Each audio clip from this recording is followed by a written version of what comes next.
They didn't stop him because of his driving. They stopped him because of his skin. And they didn't know, not yet, that the man behind the wheel had clearance above their pay grade and a line on speed dial that no badge could outrank. But that comes later. First, you need to see how this all began. It was a dry Tuesday afternoon in suburban Virginia. The sun hung low, filtered through a dusty haze. Marcus Elridge had just finished a meeting at a federal cybersecurity facility, a job that required silence, precision, and government clearance most people didn't know existed. He wasn't in a suit. Not today, just jeans, a zip-up hoodie, and a beat-up laptop bag in the back seat. To anyone watching from the outside, he was just a guy in a black Nissan Altima pulling out of a side street. Except to the patrol car that had been idling 2 blocks over, he wasn't just anything. As Marcus merged onto Jefferson Avenue, the blue lights flared behind him. No siren, just presence. He checked his mirror, blinked, pulled over. No panic. He'd done nothing wrong. No speeding, no swerving, no music too loud. Still, he pulled out his license and kept both hands on the wheel.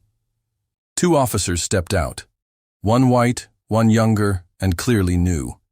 The older one led, boots heavy on pavement. He didn't speak right away. Just stood there, hand resting on his belt like he was waiting for Marcus to move wrong. Marcus rolled the window down. "Good afternoon, officer." No response. Just a squint. The officer finally leaned in. "Where you headed?" Marcus offered a calm, measured smile. "Home, sir. Just finished work."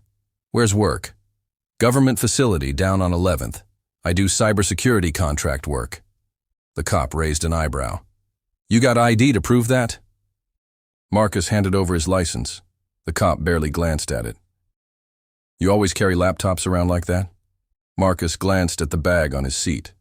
"Yeah, it's work equipment." The cop nodded slowly, like he was solving a crime that didn't exist, then said, almost casually, "Mind if we take a look in the trunk?" There it was. Not a request, a test. And Marcus knew the rules. Still, his voice stayed level. "I'd prefer not to, unless there's a reason." That was enough. The officer's posture stiffened. The second one shifted. "Is there a reason you're refusing a lawful request?" "I'm not refusing. I'm just asking for cause." The officer leaned in closer. "You trying to be smart?" Marcus didn't flinch. "No, sir. I'm just aware of my rights." It didn't matter. Because what this stop was really about was never the car, never the trunk, never the laptop bag. It was about seeing if they could get someone to break. And when Marcus didn't flinch, they decided to escalate. From the sidewalk, a woman had begun filming. You couldn't hear it in the footage yet. But the moment that changed everything was only seconds away, and no one, not the officers, not the bystanders, not even Marcus, knew that an agency several levels higher was already watching. Marcus had been stopped before, for broken taillights that weren't broken, for matching the description of someone they were looking for, for driving a car that apparently looked like it didn't belong to him. He had scripts for moments like these, polite, cautious, rehearsed responses. But what set this one apart wasn't the stop, it was the tone. Because there's a way someone says, "We're just doing our job," and a way someone means, "Know your place." The officer was still holding Marcus's ID like it was a used napkin. The younger cop hovered behind him, silent, uncertain, like he knew something was off, but not enough to speak up. The lead cop circled the car slowly, his fingers grazing the door like it might be hiding something dangerous. He peered into the back window, tapped the trunk, looked under the car. Then came the question Marcus had been expecting. "You got anything in this car I should know about?" Marcus kept his hands where they were. "No, sir. Just personal effects in my work bag." The cop nodded slowly. "Step out of the vehicle." It wasn't a request. Marcus looked straight ahead. His jaw tightened, but he said nothing. When he stepped out, the officer moved fast. He didn't give Marcus time to ask why. He was spun around. hands pulled behind his back. And just like that, he was in handcuffs. The woman filming gasped. Another person nearby shouted, "Yo, what did he even do?" The officer didn't answer. Didn't need to. His authority didn't require justification, at least not in that moment. Marcus didn't resist. But inside, a storm had begun to churn. This wasn't just about being detained. It was about dignity, about control, about knowing that you were doing everything right, and it still wasn't enough. His mind raced, not with panic, but with calculation. He didn't speak because he didn't need to, because the people who needed to know what was happening already did. Back at the federal building, he had clocked out, sure, but the badge they had ignored wasn't the only one watching. The officer opened the back door of the cruiser and pushed Marcus inside. The metal of the cuffs dug into his wrist. The door slammed shut. The woman with the phone was still filming. And that single video, less than 2 minutes long, was already being uploaded to 3 different platforms. But what the officers still didn't know, as they pulled away from the curb, was that within the hour they would receive a call, not from their sergeant, not from internal affairs, from a federal liaison. And that call wouldn't be asking for their side of the story.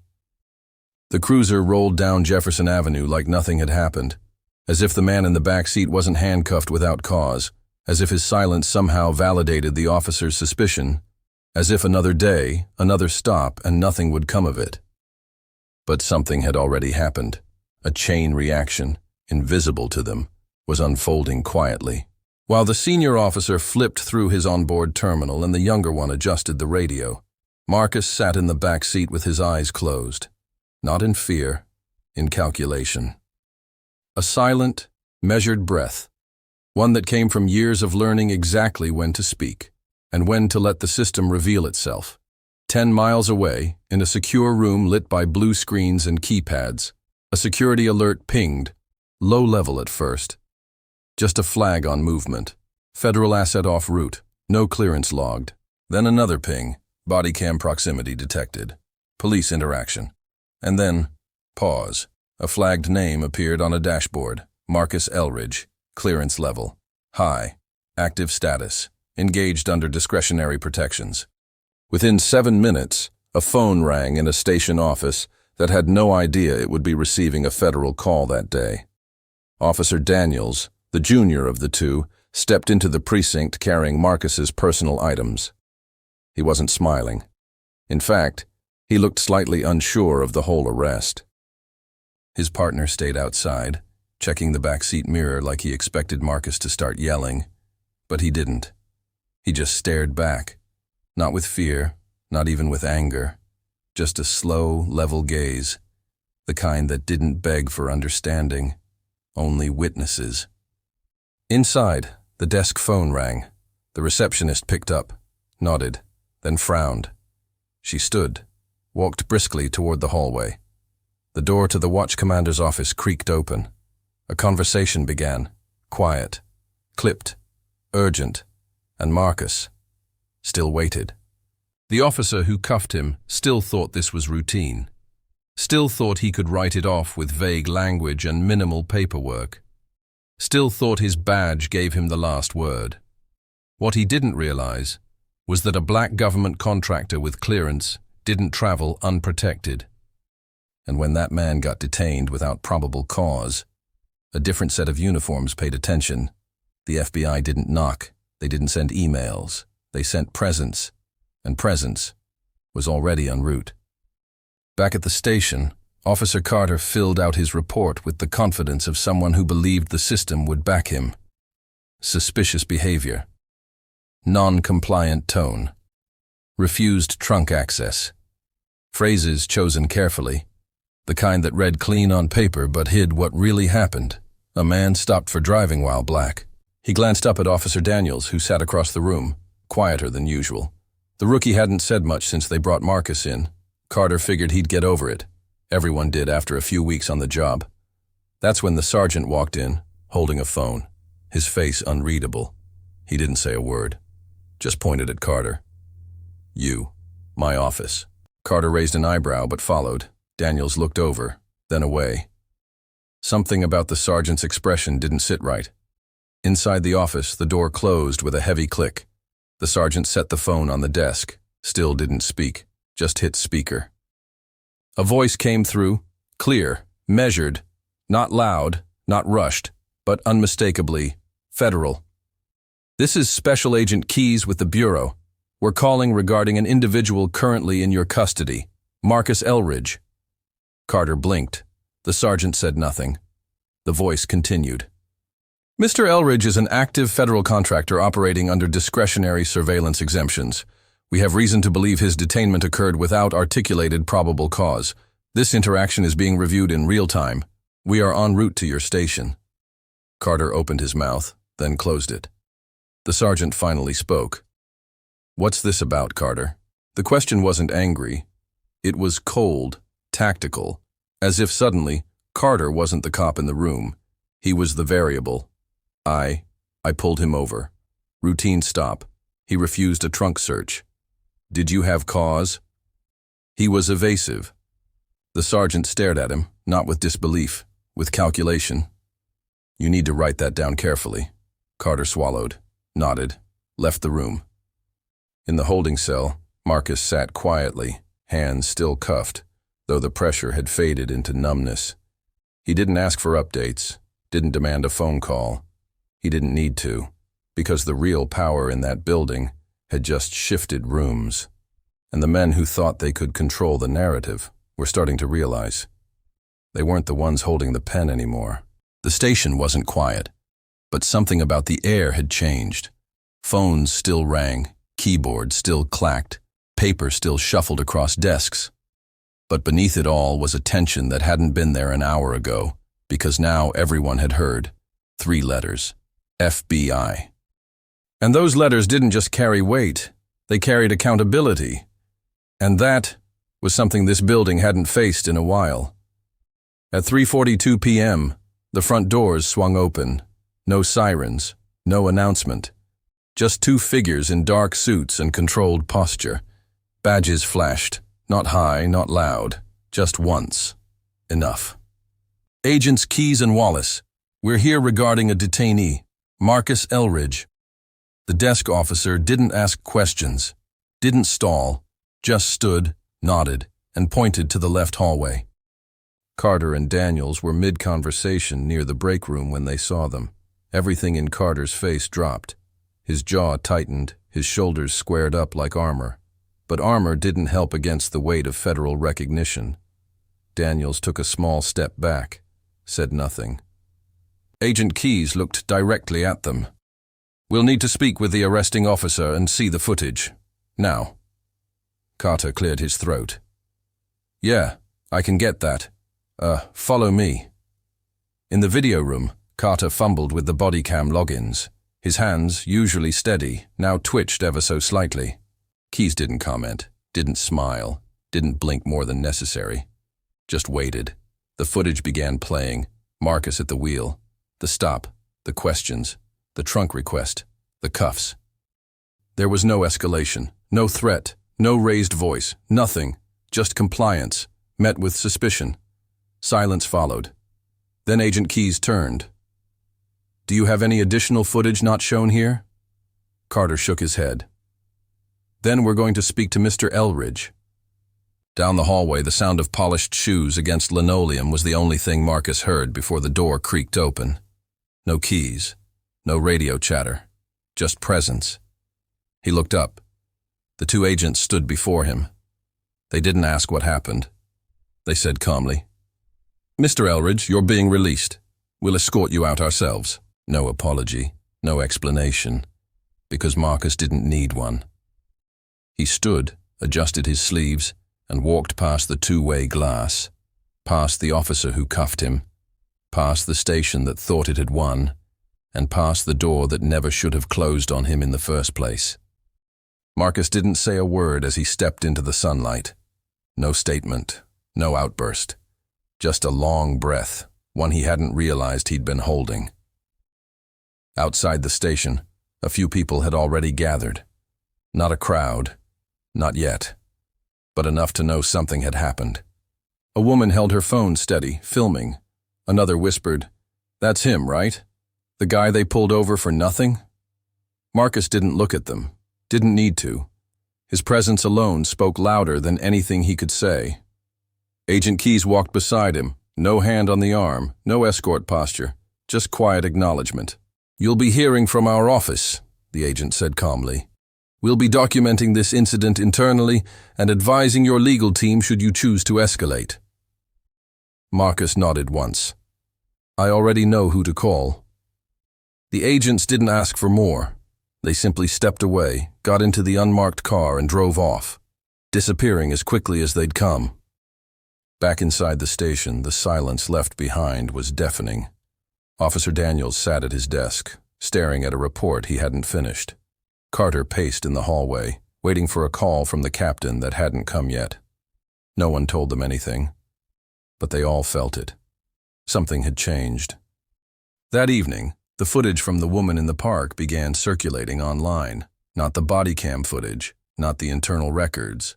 The people's footage, from the curb, from the sidewalk, from the passenger seat across the street. A man, calm, cooperative, handcuffed for sitting in a car. No yelling, no threat, just a silent arrest that didn't make sense to anyone who watched it. Within hours, hashtags began to trend. Marcus Elridge, pulled over while black, not just a badge. People began asking, why was he stopped? What did they see in him that they didn't see in themselves? And maybe more importantly, what did they miss? Because the man they tried to pin to a sidewalk had already walked through rooms they would never be invited into. Marcus didn't sleep that night, not because of trauma, but because his mind wouldn't stop moving. He'd spent his career securing national systems, protecting institutions most citizens didn't even know existed. Yet a local patrol car had nearly reduced him to just another hashtag. It wasn't just humiliating, it was a reminder. Even clearance can't clear your skin. At 2:14 a.m., he opened his laptop, the same one the officer had eyed suspiciously in the passenger seat. Now it served a different purpose. He pulled every statute related to unlawful detainment, misuse of probable cause, and suppression of civil rights under color of law. He bookmarked legal precedents, saved screenshots of the video, and flagged key timestamps in the Bodycam footage that had been quietly leaked. Because, yes, someone inside the department had already sent it to him anonymously. No name, no note, just a link. Even inside broken systems, there are people who whisper, "This isn't right." By morning, his inbox had flooded. Former colleagues, civil rights attorneys, one retired judge, all with a variation of the same message. "We've got your back." But there was one message that stopped him cold. A single sentence sent by a stranger. "I showed my son your video. He asked why they were scared of a man with a book bag. I didn't know what to tell him." Marcus stared at the screen, not blinking, not breathing. Because that was the real damage, not the handcuffs, not the station, not even the silence. It was the question that shouldn't need asking. Why is the system so afraid of people it's supposed to serve? By Wednesday afternoon, Marcus had turned down 3 interview requests, 2 podcast appearances, and a live panel on national TV, not because he wasn't ready, but because he wasn't interested in talking. He was interested in doing. At a small community center on the east side of Richmond, he met quietly with civil rights advocates, technologists, and lawyers. No fanfare, no press. Just people who knew how power worked, and more importantly, how it hid. Together they outlined something bigger than just a lawsuit. They drafted a complaint not only against the officers, but the departmental policies that enabled them. They named procedures, supervisors, audit trails. Marcus wasn't chasing a payout. He was building a case study. Something future courts couldn't ignore, something future officers couldn't bury. Meanwhile, the video kept spreading, not because it was violent, not because it was dramatic, but because it was quiet, and yet so loud. A man sitting in his car, a question, a refusal, a pair of cuffs. People didn't need commentary. They saw themselves, or their sons, or their fathers. Marcus didn't give interviews, but his silence became its own kind of pressure. He was no longer just the man in the video. He was the man who didn't flinch, who didn't yell, who didn't let it go. And maybe that's what scared them most. Because when someone doesn't break, when someone chooses to build instead, the system starts to look smaller by comparison. By the end of the week, 3 things had happened. 1. Marcus's complaint had been formally submitted, not just to the precinct, to the city's Office of Civil Oversight, to the Department of Justice, and quietly, to 2 congressional staffers who'd seen this story before. 2. A second video emerged. Different angle, different bystander, same story. It showed the moment Officer Carter reached for Marcus's arm, before a single law had been broken, before a single reason had been given. And 3. Someone from inside the department sent an anonymous letter, typed, untraceable. Check the records. This isn't his first stop like this. The letter included badge numbers, internal complaint codes, a list of names, and just like that, the narrative began to collapse. Inside the precinct, the shift was unmistakable.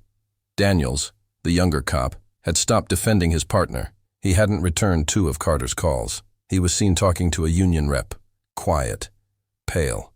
Rumor had it he was considering testifying. The sergeant who once asked Carter what happened. He wasn't in the building anymore. Administrative leave.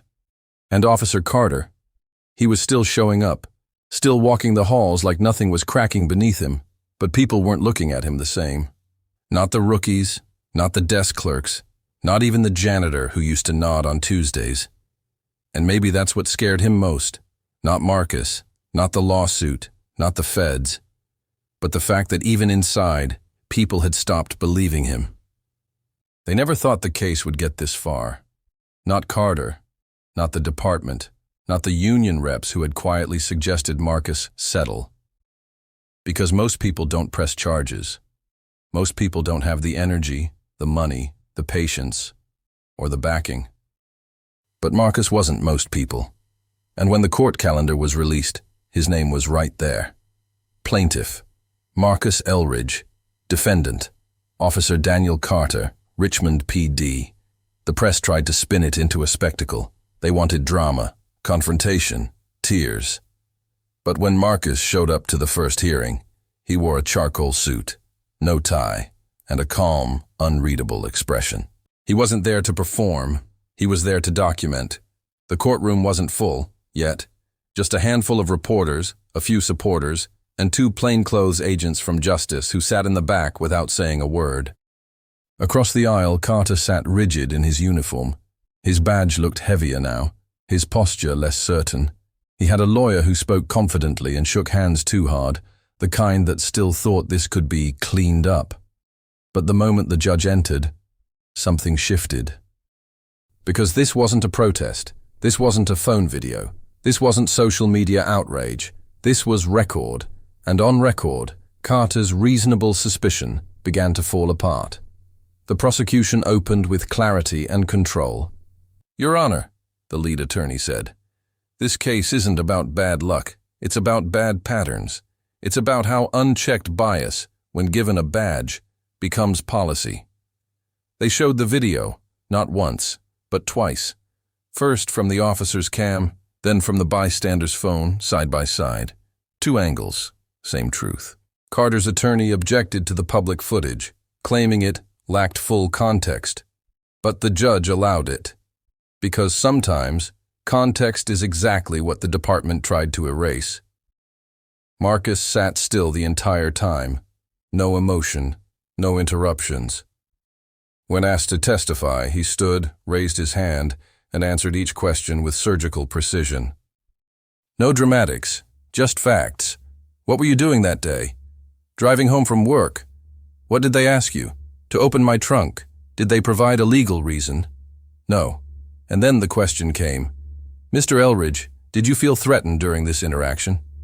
He paused, not because he was unsure, but because the answer was too big to rush. "Yes, but not for my safety, for my dignity, because I knew no matter how I responded, they had already decided who I was." The room fell silent, and somewhere in the back row, A man in a suit scribbled something on a notepad, with DOJ stamped on the corner. The courtroom adjourned just after noon. Reporters rushed to the exit like it was a crime scene. But Marcus didn't walk out like a man looking for cameras. He walked out like a man who had already done his part. And outside, the story had legs. Within 24 hours, every major news outlet had picked it up. Black federal contractor sues police over unlawful detainment. Bodycam footage raises questions about Richmond PD practices. Justice Department monitoring civil rights complaint in real time. But headlines weren't what mattered. It was the emails, the phone calls, the letters. They came from everywhere. A woman in Ohio. My brother's story didn't make it to court. Yours did. Thank you. A teacher from Detroit. I showed the video to my 10th grade civics class. They had questions, honest ones. Even a retired officer from Seattle. They shamed the badge. Not all of us forgot what it was meant for. And back in Richmond, the pressure began to mount. The mayor's office released a statement. So did the police union. So did the department. Each more carefully worded than the last. None said wrongdoing, but none said Marcus lied. Because by now, the lie wasn't sustainable. Internal Affairs reopened not one, but 3 prior complaints involving Officer Carter. All previously dismissed, all from young black men, all with non-compliance listed as justification. And the rookie, Daniels, he requested a transfer. Unofficially, people said he wanted out, before the walls collapsed completely. Marcus didn't celebrate. He didn't throw press conferences, didn't go live on Instagram, didn't drop quotes to the press. Instead, he held a closed-door forum with Richmond's City Council, not to demand punishment, but to propose reform. Clearer stop-and-search protocol, third-party complaint auditing, mandatory bias training, not once, but annually. Because Marcus wasn't interested in punishment alone, he was interested in prevention. And maybe that's what set him apart. He wasn't fighting the system to destroy it. He was fighting it so no one else had to fight it this way again. The courtroom was at capacity. People stood along the back wall. Students, reporters, off-duty officers, parents holding their children's hands. Some had followed the case since the video went viral. Others only showed up now, curious to witness whatever was about to happen. But no one in that room was breathing easy. Not Officer Carter, sitting at the defense table with a pale face and clenched jaw. Not the city's attorney, glancing at his files even though he already knew every page. Not even Marcus. He sat still, calm, composed. But there was a storm held tight behind his eyes, one that had waited not just weeks, but years. Because this courtroom wasn't just about a traffic stop. It was about every stop before this one. Every man pulled from a car for looking suspicious. Every woman asked if she really belonged here. Every child who learned to keep their hands on the dash and their eyes low. And now, everyone waited for one sentence. The judge adjusted her glasses, flipped a page, and spoke without emotion. After reviewing the submitted evidence, testimony, bodycam footage, and bystander recordings, this court finds that the defendant, Officer Daniel Carter, acted in violation of both department protocol and constitutional protections afforded to the plaintiff Marcus Elridge. A pause. The room didn't erupt. It inhaled. The court hereby rules in favor of the plaintiff. Immediate administrative suspension is ordered for Officer Carter, pending internal investigation. In addition, this court recommends referral to federal civil rights authorities for further review. Monetary damages in the amount of $850,000 are awarded to the plaintiff for emotional distress and unlawful detainment. Furthermore, this court strongly advises structural reform to the Richmond Police Department's stop-and-search policy. Marcus didn't move, didn't blink, but something broke loose inside him. Not anger, not even relief, just release.